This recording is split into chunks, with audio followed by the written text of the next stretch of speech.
Welcome back to Petty Astrology. I'm your host, Kaycee Felton-Lui, back at you with another episode of off-center astrology, if you want to call it that. We do things a little bit freaky, a little bit weird over here. And thank you guys for rolling with it, because, this is me. I don't know what else to do for you. So when this episode comes out, it'll be officially Aries season about 8 hours after the equinox happens. So if you're feeling a little bit more alive, a little bit more celebratory, that could be the reason why. There might be a little pep in your step. Now, as I'm recording this, I'm still back in Pisces season, and I'm going to be honest with you. It's been a pretty good season for me, but I do understand, why people get so tired of it, especially here in the Northern Hemisphere where, a lot of us are dealing with winter and we miss the sun. And so this is when we can start to look forward to that weather change, to the sun coming back and our vitality coming back. And of course, it's also the astrological new year. It's a new beginning. It's a fresh start. So if you're feeling a little bit celebratory, that's okay. Celebrate the seasonal change. Celebrate the equinox. A lot of different cultures celebrate the equinox for this very reason. And of course, if you're in the southern hemisphere, I know I'm being hemispherist. For you guys, it is the fall equinox, and that's cool too. You can celebrate that as well. Now, I know I talk a lot about collectivism on this podcast because I think it is so essential for where we're headed with Pluto in Aquarius. And of course, we are in the Pluto in Aquarius era right now. We're getting a little taste of it. And then we get a couple months of Pluto in Capricorn to kind of finish out that cycle in the fall. And then after that, we've got 21 years of Pluto in Aquarius. 21 years where human beings cooperating with each other, working together, building new systems is going to be absolutely essential. But now, it's Aries season. Aries is about the individual, and it can kind of feel like those two things are opposed to each other. And let me just remind you that the collective is made up of individuals. So, to me, these things are very interlinked because the more that each one of us can be more authentically ourselves, can connect with who we are, without the capitalism, without the individualistic social and cultural training that a lot of us in the West receive. Once we peel all of that back, who are each one of us underneath all of that? What do we need? Are there parts of ourselves that we're pushing down or not acknowledging to make other people comfortable? This is a time to kind of check in with yourself about all of that, and also where you as an individual fit into that larger collective. Your personal skills, the things that you connect with on an individual level, because that's where your strengths are going to lie. It's not going to be what everybody else is doing and wants you to do, but what do you have to bring to the table? What do you want to bring to the table? So those are all questions that are going to be good to look at. And I have Professor Jen Russell on the podcast today. We are talking, of course, about the astrology of the equinox, and we also go into a little bit more of what this shift energetically means, how you can make use of it, and we also get into Jen's personal astrology because, of course, Jen has been a regular on this podcast. We love Jen, and I wanted you guys to get a better sense of what Jen is like as a person and what their astrology is like, who they are as an individual, so we talk about that too. And in that conversation, we also touch on astrocartography, which is locational astrology, and a lot more astrology goodness. So stay tuned for that. And after that, I'm going to talk to you about the full moon that we have on March 25th, which is also a lunar eclipse. So that's very exciting. It's a very big, powerful energy. And if you remember previously on the podcast, I asked you guys what makes you feel connected. So we'll read some listener mail on that. If you're looking for more ways to celebrate the equinox, I also wrote a special equinox meditation for sponsors of this podcast. So if you're interested in that, check the link to Patreon in the show notes and join our community. I give sponsors of this podcast lots of gifts on a regular basis, and it's a great way to show your support for what we're doing here on Petty Astrology.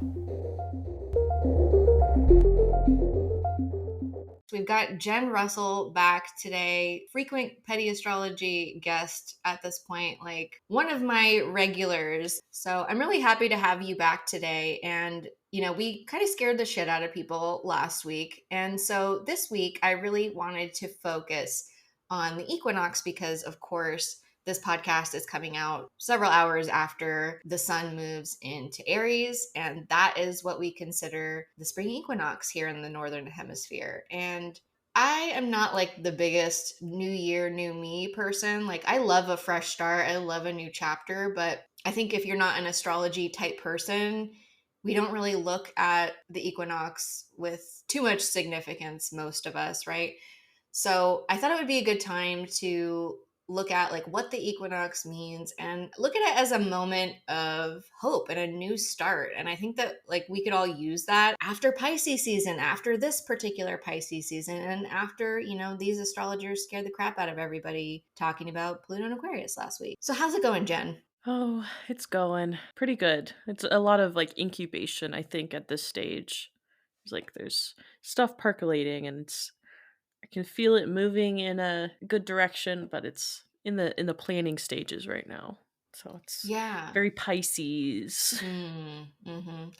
That's the thing about it is that especially those of us in the northern hemisphere, like this is winter time. Typically we are really tired of the cold, especially those of us who live in places with harsher weather, and it's a moment of coming out of that energy. And it's like after you've had a long hard winter, that first hit of the sun is like maybe a little startling, but probably also comforting, warming. I feel like this is where, as we're recording this, it's still, very much Pisces season. But this is kind of like the energy that we need coming out of that, right? A little bit of like a wake up. Pisces energy can be very sleepy, very dreamy, and it can also be very creative and very spiritual. So, those are beautiful things. Those are things that human beings very much need in the mix, I think. But it's time to give birth. It's time to it's time to, we've been going through this pregnancy. We're probably all got things that are cooking up.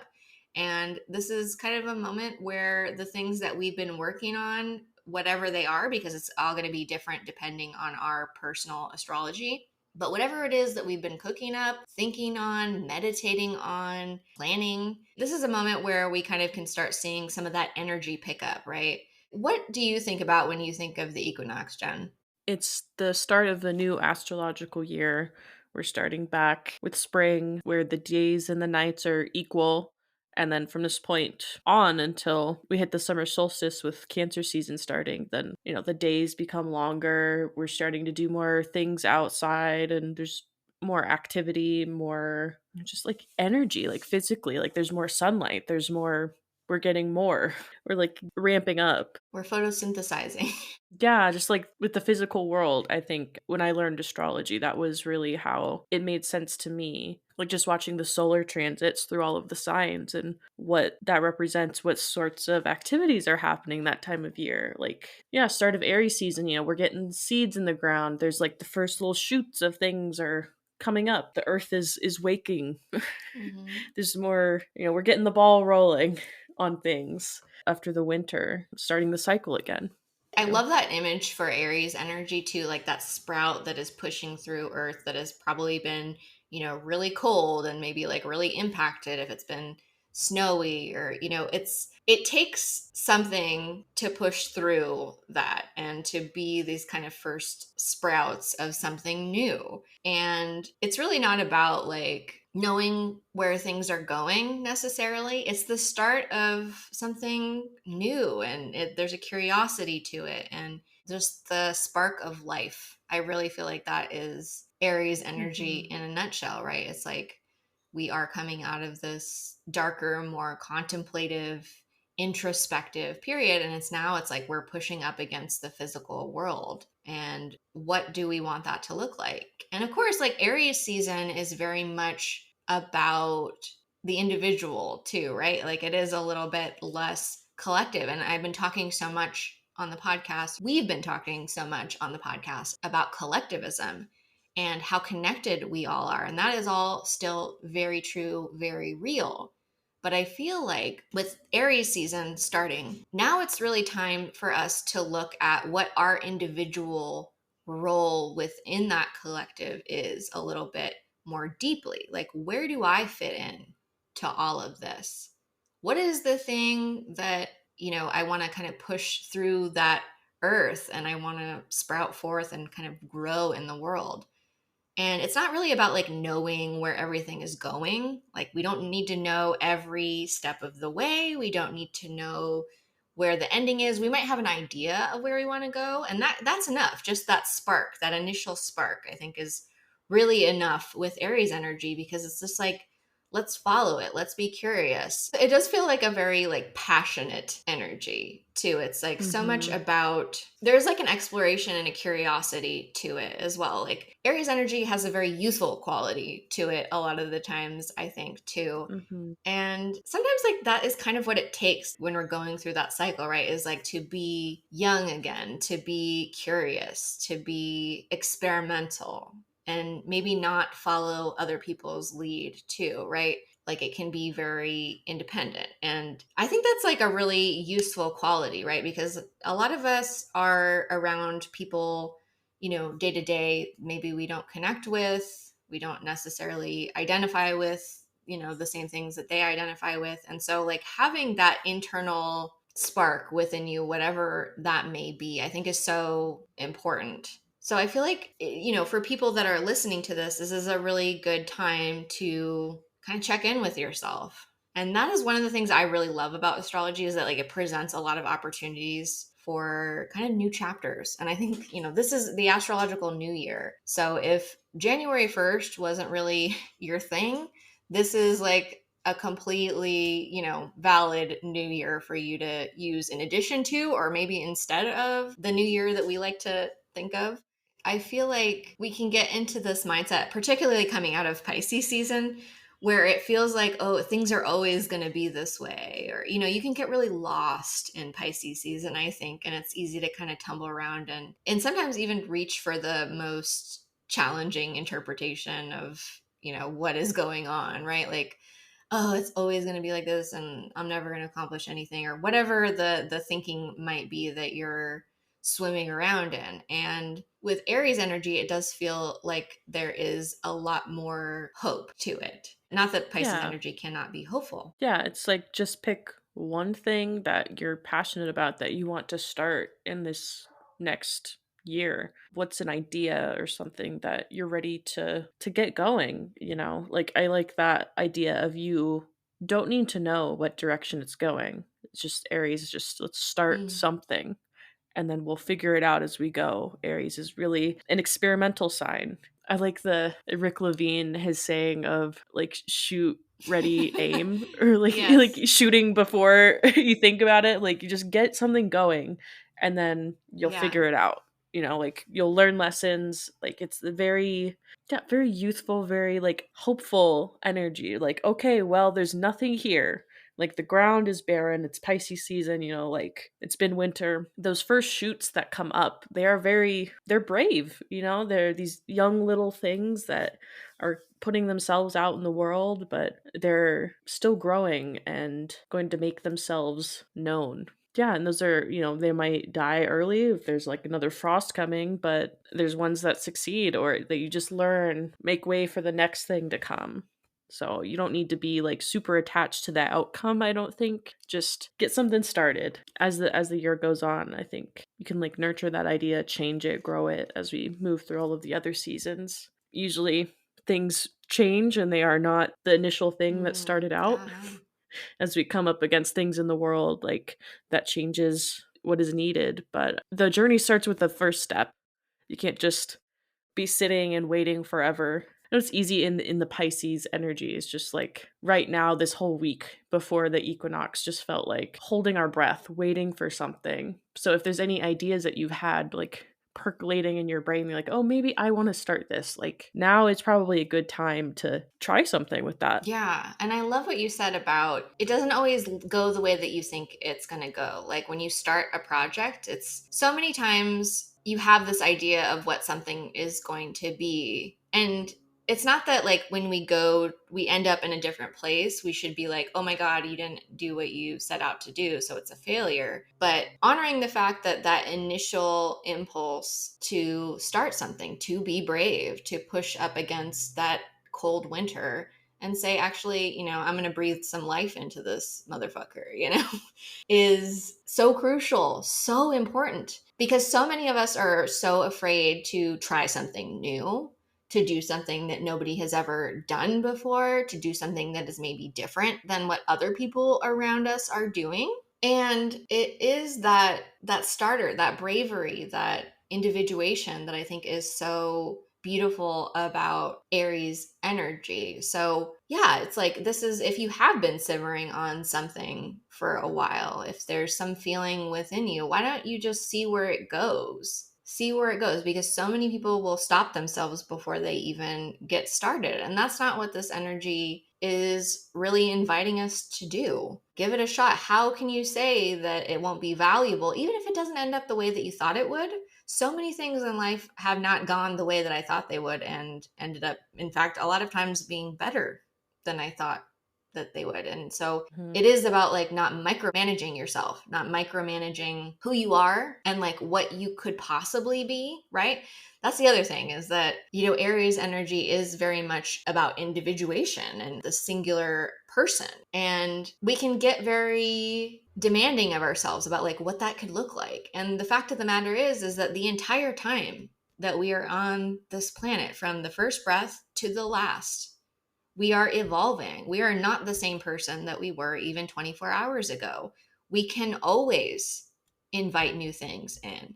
And I think that Aries energy and the equinox in particular is such a good reminder of that. There is always an opportunity for the new and the new within us. And new year, new you. I know that in my ancestry, our practice is to, clean the physical space. So that's what I'm doing in preparation of the equinox, is just doing the spring cleaning. Like that's a Mm, tradition for a reason. It's to make room for all of the new things that you're going to be bringing in. Out with the old energy, be like, open the windows, after them being closed for so long in that dark winter, and letting some of that fresh air in, that new energy, the movement mhm, forward. That's all we need. We don't need to like overly plan where exactly we're going, because I don't know, I like to think about it as when you're looking and observing like children and they're playing, they're not worried about when they're playing a game about where it's going to mhm, go. They're just starting, and then they just interacting with other people or with themselves, their imagination, like it just goes wherever it's meant to. You don't have to hold on to things so tightly that it can't grow, because it just smother that little shoot that you're trying to put mhm. out there. It's funny, so many people that I've talked to this week that aren't really even thinking about the equinox have been like, oh, yeah, I'm cleaning. It's just so funny that there are these cycles that Yeah. we, oftentimes like don't even register that we're engaging in. And I've also this week, I was like, I just suddenly like got, a woolly hair to clean. I'm like, oh yeah, it's the equinox is coming. Like on a subconscious level, it's just like, yes, this is the time to prepare for. So maybe some people that are listening have also been feeling that impulse. And if not, this is also a great time. We're just getting started in Aries season. So you still have time. You haven't missed out on anything. But yeah, like inviting that fresh energy in and allowing the new in. If we don't make space for the new, it's a lot harder to like take advantage of it, if we're just like, oh, that's not how I do things, or that's not for me. And so just like on an energetic level, I do think that cleaning, like you said, making that space and inviting it in, I think it's a really lovely ritual that I think we all probably would benefit from. Yeah, I like to, like, right now the weather's nice, so I have all my windows open, and I just was sitting out and enjoying the sun earlier. Like, it's just nice to sit in that energy and be like, "Oh, it's refueling me." Getting that vitamin D back after being stuck inside, dealing with snow and cold, and now we're at the start of the new cycle. I'm like, "Okay, what are we going to do? What are we going to grow that will sustain us through the next Yeah. winter. And we've lived through these cycles for thousands of years as humans on this planet. And astrology is kind of like our record of those cycles and kind of giving us a map on how to navigate them, either in our own lives or just like generally what's going on in the outside world. It's like the energy weather Hmm. report. What's going on? It's funny because being an astrologer, as you know, like we're looking at so many different days and charts that sometimes I kind of forget where I am in this actual moment in time. And so that was what happened to me this week. I was like not really thinking about the equinox. And then I found myself cleaning, but also having all of these goals and plans kind of crystallizing at the same time, where like all of a sudden things have just been getting a lot clearer for me in terms of like what's next, and some of those targets that I'm putting out there. And I feel like that is perfect for the equinox, because I feel like once Aries season really hits and we're getting into it, it's going to be kind of like off to the races. At the time that this comes out, it's Aries season, so you might be feeling a little bit more, off to the races about some stuff that you've been meditating on, or you just, maybe had somewhere within you, somewhere that's maybe not even articulated to yourself, but you might find that there are things that you want to try out, you want to experiment with, you want to play with. And so inviting the possibilities is like really important, because if you don't even take the Mm-hmm. first step, it's like, well, it's definitely not going to happen if you don't even take the first step. Yeah, I'm like, if you're just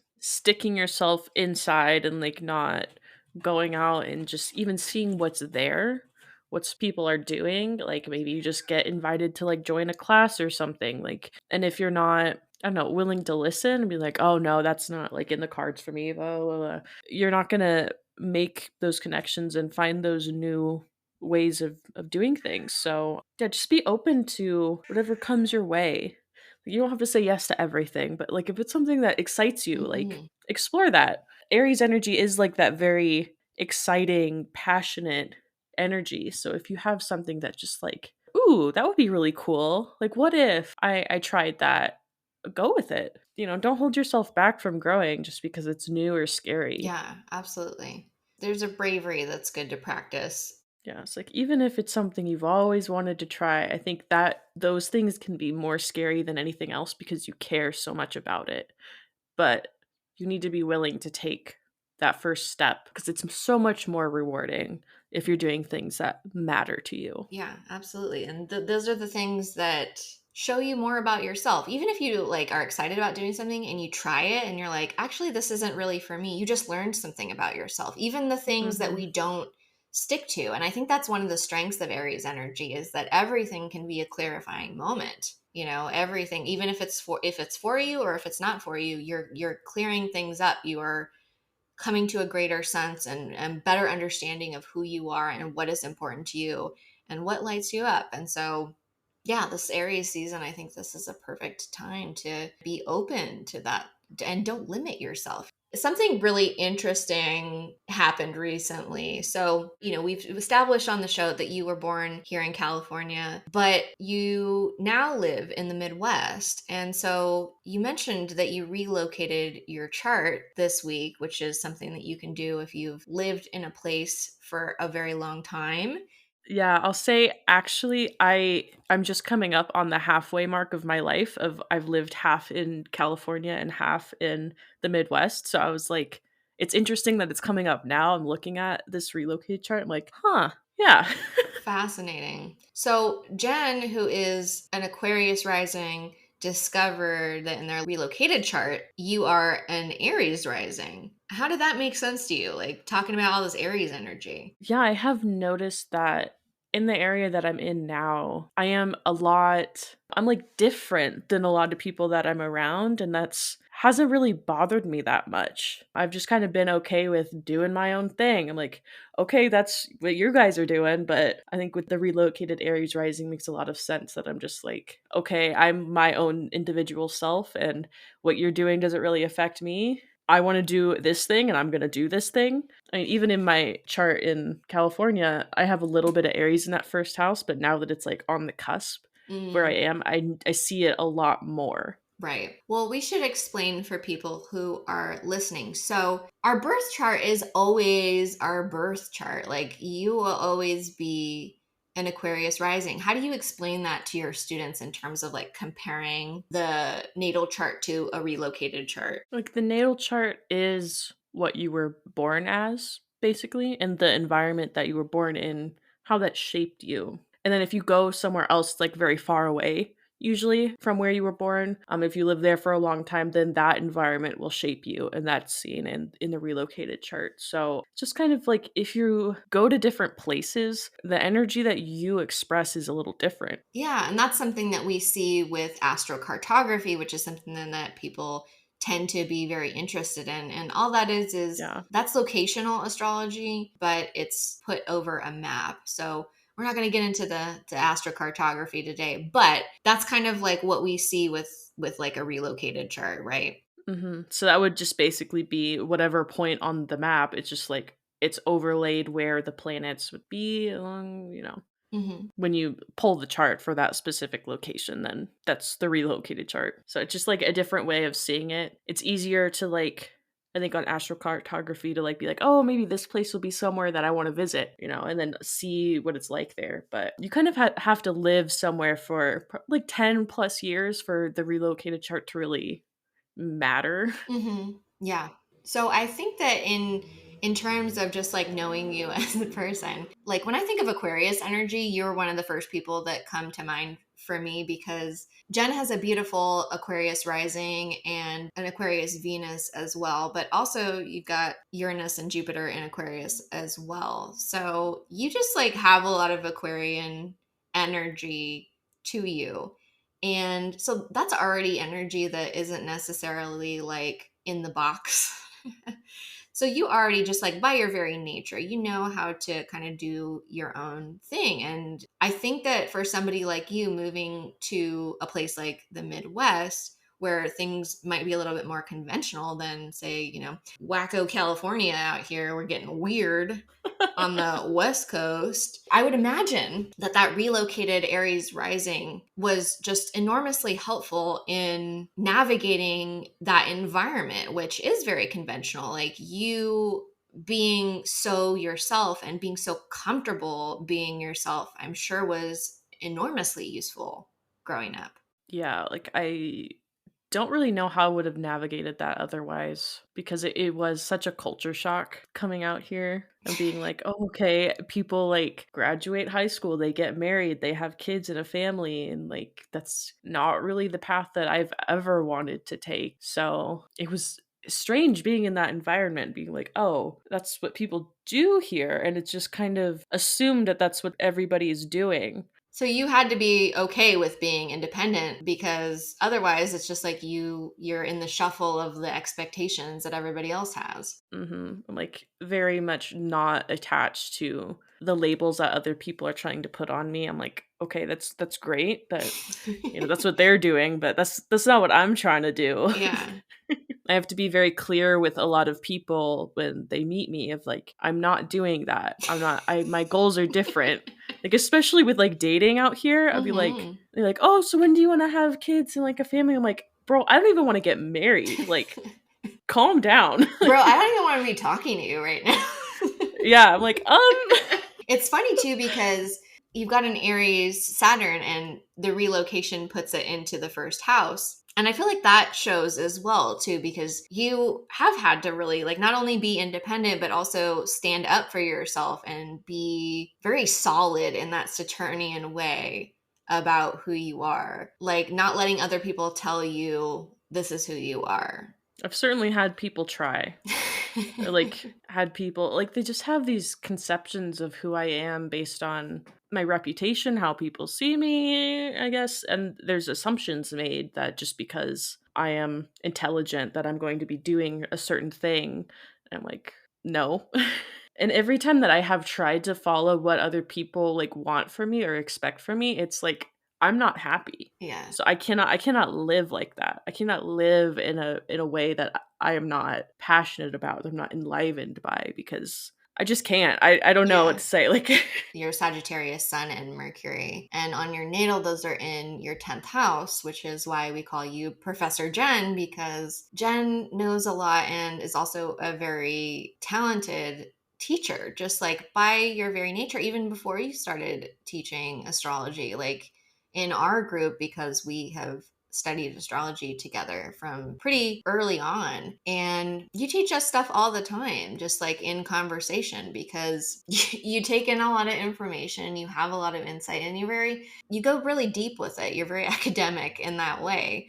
But it's funny because I feel like, do you think that people, when they first meet you, because you do have that Sag MC, so I'm sure people, when they see you, they can see that you're intelligent, they can see that you know a lot of stuff and that you have insights, and probably, insights that might be helpful to other people. this has kind of happened throughout every job that I've ever had, is that I just get put into Hmm. positions of power or I get promoted, not necessarily when I'm even looking for it, because I do know like all of the policies and I'll be able to like direct people on like where to go. It was my stint of working at Starbucks, and I had a coworker that got injured and was like taking time off, and I'm like, make sure that you submit that and that you get paid for this, because I know that you should be getting paid, and I'm angry that the store manager didn't tell you that, but I'm going to make sure that you know. Call this number. They'll help Amazing. you. Yeah, and you've also got you've got your Pluto conjunct your MC in the ninth house. So, yeah, I mean, like, I do feel like you are very much a teacher. And do you find that people in positions of authority feel challenged by you, just by you just simply being there, because you are so smart and you are so formidable? Yeah, it happens a lot. I Again, at work, I've had confrontations with bosses that maybe weren't as good at using their power as I Mm, thought, or like they should be. I've had my fair share of abusive and bad bosses or teachers, but then I have some that see that and then they nurture mm, me. It depends. I found a lot of help in authority figures, but then also a lot of kind of me having to come into my power as a result of that mm. butting up against someone else's authority, being like, that's not right. I don't like the way that they're acting, so I'm going to do this to get at them, or to go around them, or to like figure out how to use the system to, or use the rules to like circumvent their I blocking. feel like that's that Pluto energy, because you can kind of duck and dodge with it, and you're always going to come out on top in the end, because you're going to be able to use what you need to use in the situation to move yourself forward, and to learn from it. And of course, you've got your Capricorn Mars as well, so you are somebody that I think knows how to recognize your own authority and like what you're actually capable of doing. And we have this in common. We're both 12th house Mars people, so there's like an intuitive quality to it. And of course, yours is conjunct Neptune as well. So I just feel like you're just super in tune with like what you got to do. Whatever it is you got to do, you're going to do it. And you can kind of just tune into it. I don't know. Does it feel like when you do stuff, you kind of like get in the zone, and it just feels, I almost like imagine it's like a video game, and when things light up when you're supposed to go towards something, it almost feels like it Mhm. would be like that for you in life. Like, Yeah, I spend a lot of time, or when I'm thinking about doing something, it can be very easy for me to just like be like, okay, what steps do I need to take to get there? What are all of the little things I need to consider? Like, what are some potential challenges I might come up against, and how would I like address those if they do come up? It is a lot of looking under the surface of things and being like, okay, like how am I going to navigate this even if I don't know all of the information? Like I know where I want to go. I can have steps on how to get there. And then yeah, being able to just, yeah, it just like lights up like the way that it's supposed to go. Even if I don't end up like fully following through with that plan, I'm like I know what mhm. I would have done. So then if someone else comes to me and they're like wanting to do that thing, I'm like, "Have you ever considered doing it like this?" And then it'd be like, "Oh my gosh, that's so cool." Like, I don't know, it was one of many plans that came to me. Yeah, I feel like having at least for me, having a 12th house Mars, it's very vibes based. I don't know. It's like I'm definitely a planner in some ways, but at the same time, like I plan and then I don't plan, like almost at equal amounts, if that makes Mhm. sense. Yeah, it's like you don't know what's going to come up, so you can have like plans for what you would do in a certain situation. But I feel like the 12th house Mars is very, I don't know, strategic. We're like thinking Mm-hmm. ahead of all of these things, all these potential problems that can come up, but we're not very strict step by step. This is how things have to go. It's like we're feeling out the vibes, man. Like this Mm-hmm. is possible. If this happens, then I'll be able to do this. And I do notice if I plan too much, if I get too attached to a way that something is going to go, I can get disappointed a lot. Yeah. And but when I'm open to the possibility of something coming in a way that I don't necessarily expect it to, those are like the best things. I find that, like with Capricorn energy, a struggle that I have had is that it's like you can be very perfectionistic really easily, like really having very specific expectations. And it can feel like there is this desire to control like all aspects of a situation because you're like, okay, this would be a really great way for this to turn out. So I'm going to like move things, in that direction and push for that. But at the same time, it's funny because, with that 12th house energy, it's a little bit like, nope. It's like, so you want that level of control, but it's like, it's not really even possible. It's not that you can't do things in like a controlled way, but it's like, that's just not the vibe. Isn't controlling every detail is like often, it might inhibit you in ways that you don't necessarily, anticipate. Yeah, if you're just so stuck on something coming in or going a certain way, you miss out on learning from all of the other things. Maybe something that was a mistake and it's like, oh no, it's a failure, I might give up.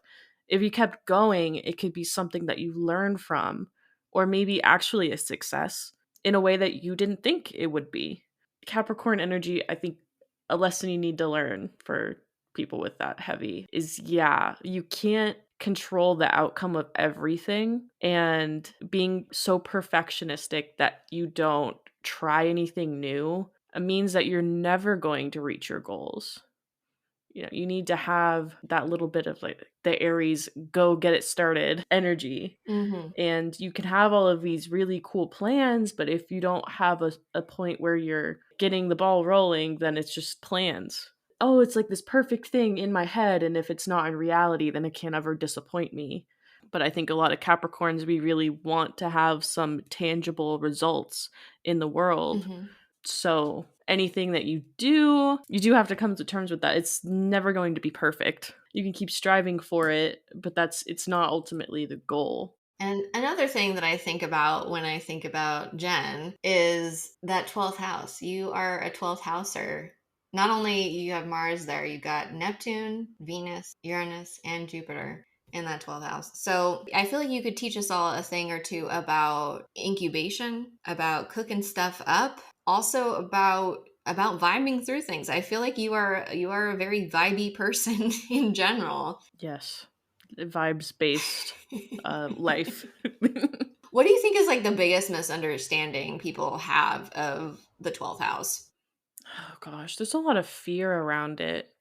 I feel like people like, oh, it's your shadow self. It's like your deepest, darkest secrets in your subconscious, which that's part of it, but that's not Mhm. everything. It's oftentimes those things that we are scared of, that we push away, that are our biggest strengths once we address them, once we face it head on. Or I don't know, there's like a lot of talk online about shadow work and it being like this, yo, you gotta work with your shadow. You gotta get in the trenches, and you don't have to get stuck there. You'll get trench foot. Yeah, God.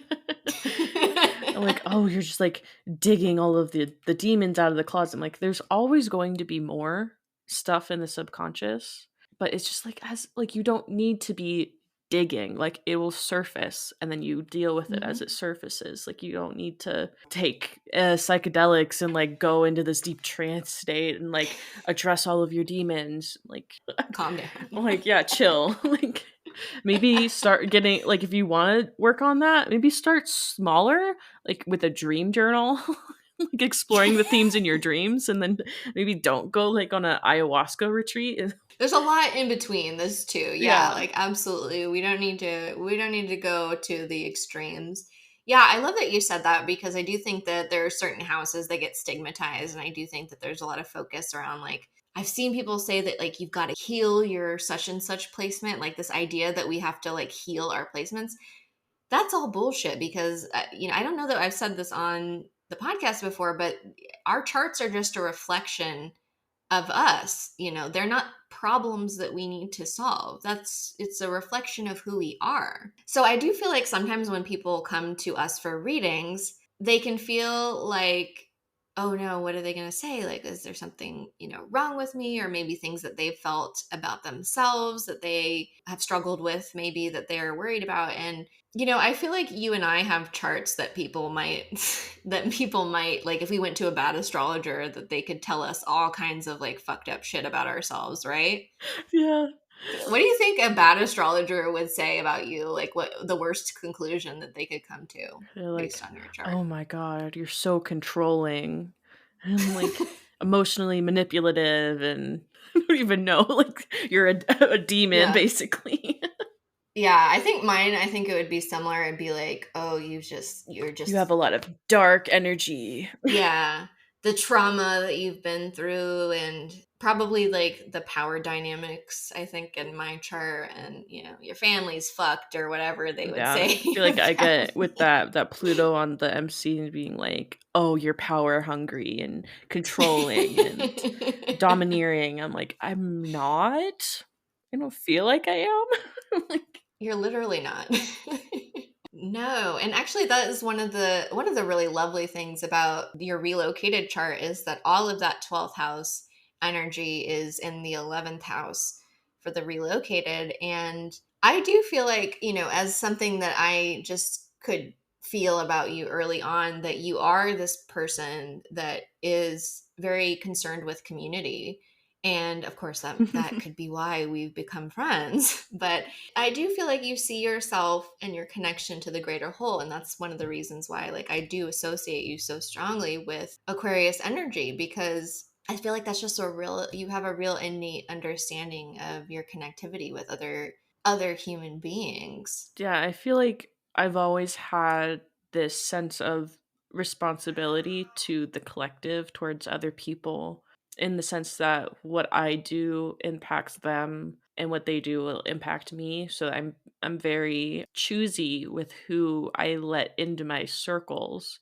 I am Hmm. usually a very, I don't want to say like isolated person, but I'm okay with solitude. I'm very, very Hmm. comfortable in that. And if I choose to let somebody into my energy, it's because I admire them, because I think they're really cool. And like there's something Hmm. that I want to learn from them, or that I think we can do something together, like combining our forces to make something beautiful. I am a very, I don't know, like idealistic person. I do have these big visions for what can be, what's possible. But I think with that Capricorn energy, I'm like, I very practical too, in the sense of like, I know what it's going to take to do those things, and it's not all on me. It can't all be on me. I don't have all of the skills in the world. Like I have a lot of knowledge and I know a lot of things, but there's things that I don't know, or perspectives that I don't have, that I do seek out people that have those different perspectives constantly to learn from. I think that that is also one of your strengths with that Sag Mercury. Like you are a deeply curious person. And I feel like you are somebody that learns from everything that you do, no matter how, academic it can be, or even like super lowbrow, like silly stuff as well. Like I feel like you have this curiosity about all sides of the human experience. And I think that's also with that 12th house energy that you have so strongly in your chart is like there isn't really like boundaries for you in that sense where I just see you can kind of fuck with it all, and you can kind of try it out and see the connectivity between these different things and the way that things that are very different might interact with each other and fit together. And I just feel like you're somebody that, has a lot to teach, and that's because you have learned an enormous amount. And I just feel like you're always going to be somebody that is learning and growing and expanding with that Sagittarius energy. And I just see you like it's in the 10th house. I feel like I see you as always being driven to share what you know in some way, because I do see that, that connectivity that you're so tuned into. You really are. Like, it doesn't really benefit, the collective experience. Like, I just see that you see yourself as part of this larger experience. And so there are things that are going to be worth sharing. And I do feel like watching you and Lori and your conversations, like you guys both say all the time that you learn so much from teaching and from sharing what you know as well. So I just see you as somebody that is like always going to be engaged in that process. And as you well know, like we need all different types of people. And like it's so important to have people that are sharing their knowledge, especially smart people. Especially smart people that are sharing their knowledge and observations. And it's like this broadening of possibilities, like, I don't know, I just see you as a very inventive person, that you as an individual expanding your reach. It's how we are all expanding our reach in this collective experience that we're happening through each other. And I just see you like you are the water bearer in that sense, like the Aquarian energy. It's like you're going to bring back, what you've learned to other people, because think of how much more impactful it can be if you don't keep it all to yourself. Yeah. If you foster this whole village. Yeah, it's been a journey for sure. My whole life has been kind of a quest for knowledge, and it always will be. I'm always seeking out new information and other people's perspectives. And I think that's, I don't know, like, I just know that the way things are now are not the way that they have always been, and that different people do things differently. And that's really cool. And if we want to build a better world, we can't keep doing things the way we always have. There's so much more out there that is possible. So, expanding and learning from different people and not just getting stuck in whatever corner of the world that you're in and how things are done there. There's so many different cultures and so many different ideas on how things can be. Just exploring those, whether it's like through travel or just talking to people from those places, listening to diverse voices. Those are all things that are very important to me. I really love the internet for that, because it really exposed me to a lot of different viewpoints. Because where I grew up in a very, it was kind of evangelical Christian environment, and it was very stifling, and I knew from a very young age that I didn't vibe with that fully. So I would be on the internet seeking out, other people's perspectives and being like, okay, well, how is this working, reading books from many different kinds of people, like all sorts, like fiction, nonfiction, whatever, even super, I don't know, things that seem inconsequential. There's stuff that I've read that have really deeply changed me. And I don't know how to describe that to somebody, because it's like, oh, this little children's book, like, how did that have an impact on you? I'm like, I don't know. Like, the themes. As we're starting this new year with the equinox, what are you personally gravitating towards? Like, what are the goals that you have for yourself for this next year? It's really putting myself out into the world in a way that I haven't before. I've really been up until this point, like information gathering and like coalescing all of these ideas. And I feel like now it's time that I want to get involved more locally, because I have been very isolated, especially with COVID the last, 4 years. Like, I haven't really wanted to be in community because it's just dangerous. But I feel like we've come to this point. I'm Yeah. like, okay, like I kind of need to be doing more on the ground meeting people. So I've been making an effort to get out of my little 12th house hidey hole and put myself out there. So I am taking like some fun classes at community college for things that I'm interested in. Being like, maybe I can like meet people that, have similar interests. A little bit of that Aries bravery, being like just doing it.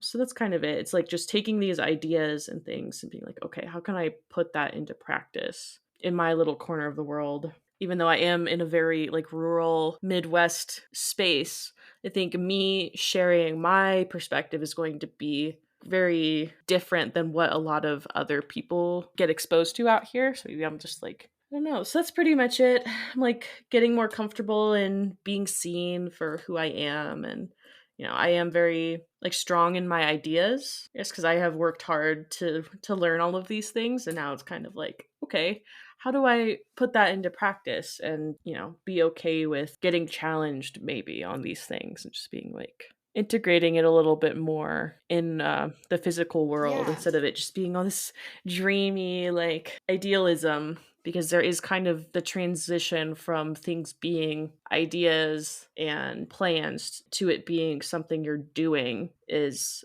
I guess, with my Capricorn, and I do get that perfectionism, like, Mm-hmm. is it paralyzation? I'm just like, oh, I don't want to move because it'll like mess up this like perfect thing I have in my head. I really want to see these things in the world, so like gotta get it going. Got to take that first step. And I think a lot of us are in that position now where we're at this moment where it's like, okay, the rubber is kind of meeting the road. And this is really a good moment to get into it. And I think people probably have a lot to learn from what you share about that experience because, you are somebody that is a bit different from a lot of the people that you live around. And so I'm sure for other people who live in more rural places that are probably, a bit different than the people that they're around, I think it will be really inspiring for people to see, it's a brave thing to be more of yourself publicly in a place where that, has risks associated with it. And yeah, if there's more of us out there, then it's safer for us, and I do have a lot of privilege as being, I am white, but I also do have marginalized identities. But first and foremost, especially in the area that I live, it is very white, we'll say. So I feel like if I can put myself out there and make like a space for to make more friends of people that have similar minds and hearts as I do, we can really like come together and make, I don't know, like a little space for us here, because these are like wonderful places and Yeah. spaces to live, but it's all of the bigotry and just being one individual is kind of risky, but coming together with other people makes it less so. And I think it's so important too, like for people that live in areas where it might be more challenging to find people that you have those kind of values in common with. If everybody leaves their small town, then yeah, it's going to be harder to find those people. So I think it's so important that people that are like you are living in these places where, yeah, maybe it's not, you're meeting people that you want to be friends with every other day, but you being where you are, I think, gives people more freedom to be who they are just because you're there. And that's a tremendous amount of power. I think we forget like that as individuals that we can have that much power. So I think it's really cool that you're really stepping into that and just like owning who you are and using the privileges that you do have to hopefully make a better situation for yourself and hopefully for other people. Cause I think that if you're listening to this podcast, that's something that I think where a lot of us are getting asked to do right now is to be brave. Yeah, I'm like, even if I'm just dressing the way that I want to dress, like visibly more alternative, and I go out in public and I get kids looking at me and they're like, that's possible? Someone that lives here can look like Mm, that and like be okay. I think that's really, really powerful. And I've had to work up the courage kind of to express myself in that way, but I feel so much better kind of taking that mask off of like whiteness, of like what the social, what you need to do to like be considered normal, fit the mold of what you're supposed to be, of what's good. right. And that forced conformity that we talked about with Pluto and Aquarius, like, this is not the time, I think, for those of us who don't kind of fit neatly into that box, which is most of us, even if we, even some of us that are reluctant to admit it, that want to be normies so bad, like, most of us don't fit neatly into that little box that we're supposed to fit into. So I do think this is a time for us to resist as much as possible by being more of ourselves. And I think that's one of the beauties of what astrology can help people with is allowing people greater acceptance of who they are. And because there's nothing, we need all types of people, all types of perspectives and skills and strengths to move forward. So I'm very excited to see what Jen Russell is going to get up to in the next few years. And it's a pleasure. If you guys don't know Jen, I would get to know Jen. Jen is an awesome human being, incredible astrologer, and I love having you on the podcast every time. So thank you. Well, thank you for having me on. I really like working with you because we do have these similar visions of the world, and knowing that we all have our individual role to play. And it's made so much easier when you have like-minded, like-hearted people.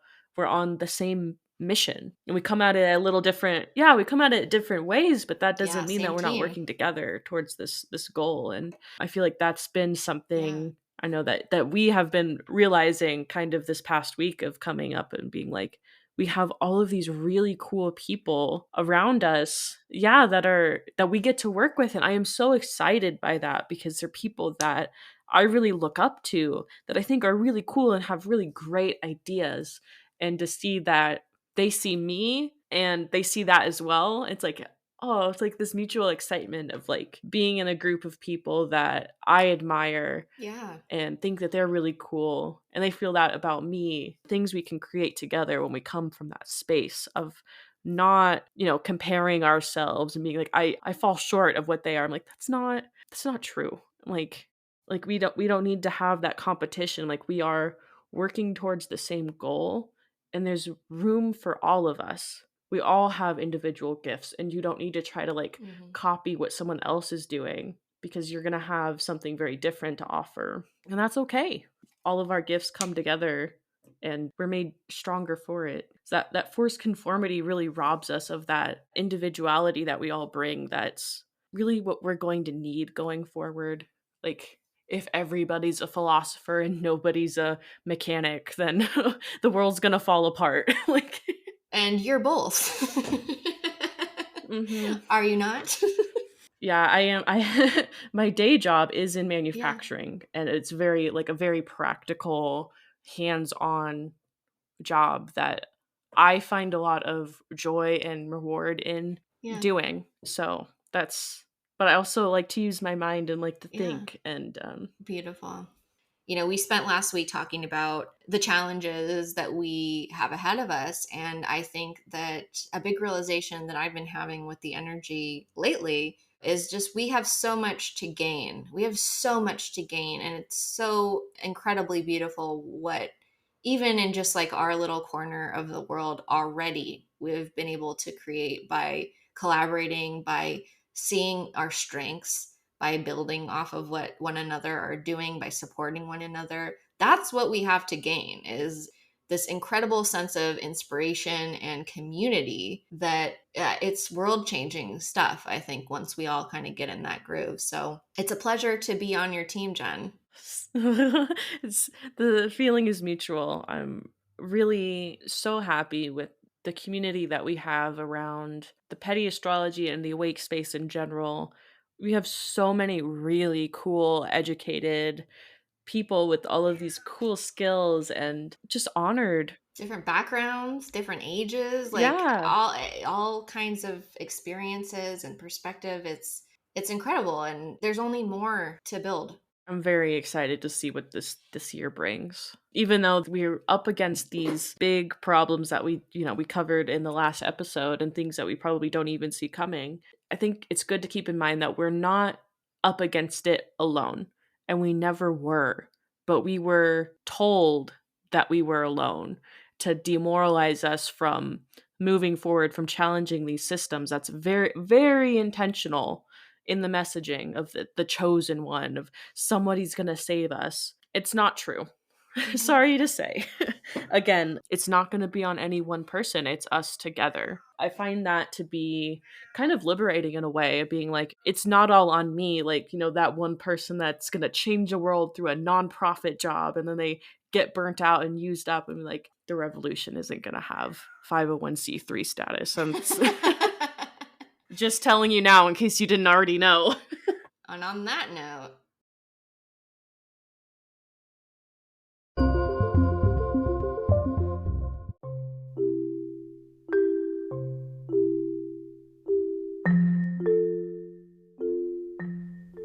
All right, so we have a very interesting week of astrology ahead of us. So on Friday, March 22nd, we have Mars moving into Pisces. So don't you worry, we're not going to be losing out on too much of that Pisces energy, even though Pisces season is now behind us. I like to remind people that it's not over because I get a lot of complaints about Pisces season and all of the Pisces energy that we've had going on. And I just want to say that no matter what the astrology is, there's always more than one thing going on. So, you can't blame it all on poor Pisces. And I get it. It's a tough time of year for a lot of us with the winter. We're over it. We're done. We need the sun. But don't hate on Pisces season. Don't hate on Pisces energy because, with Mars in Pisces, we're going to still be practicing our connectivity and hopefully our creativity and spirituality as well. Those are always times to check in with those parts of our lives and explore. So, as we're coming out of Pisces season, there are surely things that you can look back at. And even if they were maybe challenges over this Pisces season, they probably revealed to you something about yourself. I mean, Pisces energy often gives us moments to reflect on things and dive deeper into them and, be a little bit more strategic and in the background. And now that it's Aries season, it's time to actually make some moves on all of that stuff that we were percolating on in Pisces season. So once you understand that everything is a cycle, it kind of helps us understand better what this energy is all about. Pisces energy is not a punishment. It's not something to fear, because so many times a lot of the things that we are afraid of are also places where we can find a sense of faith in something, whether it's ourselves, whether it's something larger than us, whether it's just the universe or life itself. And that's a really valuable thing as a human being, because with Aries energy, it can be, like Jen said, Rick Levine, ready, fire, aim. We kind of do things a little bit ass backwards sometimes, because it's more about, that momentum and that excitement and that urgency that we can feel. But Pisces season gives us this time for reflection, contemplation, for feeling. And sometimes feelings are uncomfortable. We don't like to feel too much. And there's not a lot of support for it culturally, socially. It's like, it's not that deep, or, you're feeling too much, or you're getting feelings all over me. And you can have a feeling without getting it all over people, right? Like, boundaries are important. They're things that we set for ourselves, and, we got to keep ourselves in line even when it's challenging. And that doesn't mean we don't feel the feeling, but we just don't put it on people. So we can reflect on the feelings that kind of came up in this Pisces season, and what do they reveal about where you want to go next? Because that's what Aries season is for, right? We're going to launch now. What are we launching? What did we learn from Pisces season? Because it's going to give us some hints about where we're going next. So I hope you've been reflecting. I hope you've been meditating on the things that have come up in this Pisces season, whether you enjoyed it or not. And now we have this opportunity to really take action on that with Mars and Pisces. And of course, it's Aries season now. Monday, March 25th, we have that full moon, and this is a lunar eclipse. So, if you're online or if you're on TikTok, eclipse season is a huge thing on TikTok, I've noticed, and I think it's because it's very buzzy and people tend to fear eclipses, and there's reasons why people fear eclipses. Some of it is historical, because eclipses are times where often big things are happening out in the world, and I think a lot of times people will translate that to personal astrology, and it's just not the same. Okay, eclipses are moments where maybe there's weather events, maybe there's power changes, but unless you are a world leader or a big CEO listening to this, that's not you. So it becomes clickbait, I think, to talk about the eclipse and eclipse season and what it's going to do in your life. And I'm not saying it's not a significant transit, right? But I think people can kind of build it up a little bit too much, on an individual level for regular people like you and I. So really what we're looking at here is a very powerful full moon. So interestingly enough, this full moon happens right at midnight on March 25th here on the West Coast in Pacific time. So this full moon is happening at 5 degrees and 7 minutes of Libra. So if you find where 5 degrees and 7 minutes of Libra is in your chart and look at the house that it's in, it'll tell you more about the area of life that will be impacted by this eclipse for you. I have a feeling that with the transits that we have going on leading up to this eclipse, people are going to blame all the stuff that happens before the eclipse on the eclipse, which is bad astrology and just completely inaccurate. So don't listen to it. It's not an eclipse until it's an eclipse. And that, like I said, midnight, March 25th on the West Coast. So this full moon is happening trine Pluto. It is a very powerful full moon. And of course, as we're entering Aries season, full moons are always when the moon is opposite the sun. So it's Aries season and it's the Libra full moon. This is going to mean that we're looking at ourselves in relationship to others, whether it's partnerships of all kinds, close friends, romantic partners, clients, any contracts that you're involved in. Those could be up thematically. And one of the things that we have to learn how to do as human beings is to understand ourselves as individuals, but also understand ourselves in relationship to others. What do we owe people that we are in partnerships with, that we have some kind of spoken or unspoken contract with? Are we giving too much of ourselves and not asking for the things that we need in those situations? Or are we too focused on ourselves and what we have going on and our individual needs and not looking at ways that we can build with other people, that we can connect with people on a deeper level, that either we could build those close relationships or those collaborative partnerships in our life that may be mutually supportive, because that's really the goal with Libra energy.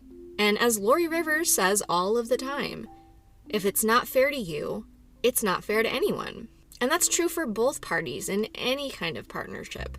So this full moon may be a time where we find ourselves reflecting on that, on places where maybe we need to show up more for ourselves, or maybe we need to show up more for our collaborators, our partners.